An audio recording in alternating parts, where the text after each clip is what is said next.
Selamat sore untuk Anda yang kali ini sedang melihat Bisik Bincang Asik ala Psikologi, tentu bersama saya Dewi Indriani, dan tentu di sebelah saya sudah ada salah satu dosen dari Fakultas Psikologi Universitas Muhammadiyah Jember, ada Bu Anggraini Swastika Sari, MPSI Psikolog. Bu, selamat sore.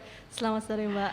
Oke, kali ini kita bertemu lagi Oke, membahas tes kesiapan masuk sekolah begitu ya. oke. Kita akan cari tahu sebenarnya apa itu tes kesiapan masuk sekolah dan juga manfaatnya apa saja. Tapi Bu, sebelum kita masuk pengertiannya itu apa gitu, sebenarnya untuk tes kesiapan masuk sekolah sendiri, kenapa sih untuk anak yang mau masuk ke sekolah gitu, ini harus ada tesnya? Kenapa ini benar-benar diperlukan begitu?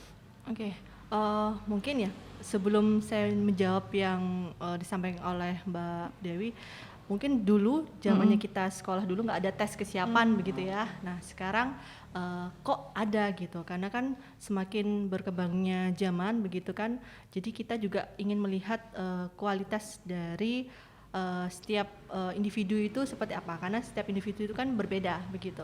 Dan kemudian tes kesiapan ini memberikan sebenarnya kemudahan bagi pihak sekolah, jadi untuk melihat seberapa sih siapnya mereka atau aspek-aspek kemampuan apa sih yang sudah optimal dari mereka untuk bisa lanjut ke sekolah dasar gitu.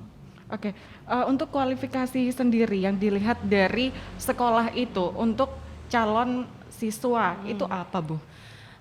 Begini, kalau kita melihat apa sih yang dibutuhkan tergantung pada sekolahnya, Mbak, begitu. Jadi ada beberapa sekolah yang dia bisa masuk, yang penting dia bisa membaca, menulis dan berhitung. Nah, Oke, oke, sehingga oke. itu menjadikan target bagi orang tua. Yang penting kamu harus bisa membaca, menulis dan berhitung. Nah, begitu. Jadi ada juga di sekolah yang penting usianya 6 atau 7. Nah, seperti itu. Jadi memang itu tergantung kepada sekolahnya. Tapi pada dasarnya yang dikatakan siap itu di mana semua aspek-aspek perkembangan dari si anak itu sudah terpenuhi.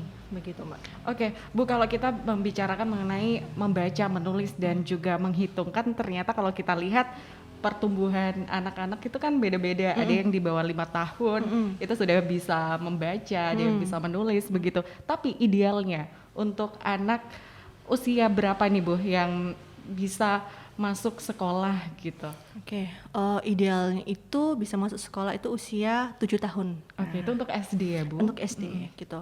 Kenapa sih 7 tahun? Karena memang di usia 7 tahun semua aspek perkembangan itu sudah berkembang dengan optimal begitu. Mungkin ada yang memang belum 7 tahun itu bisa.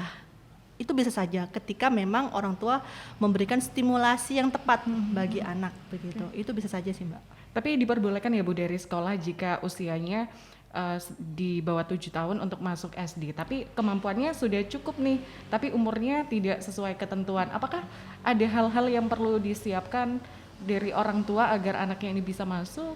Oke, kalau melihat dari usianya itu mungkin di antara 65 lah gitu Oh, ya, oke. 6 tahun 5 bulan. Tapi kalau di bawah itu seperti sempat ada juga 5 tahun. Nah, itu saya tidak akan perkenankan karena di usia itu anak masih ingin mengeksplor gitu.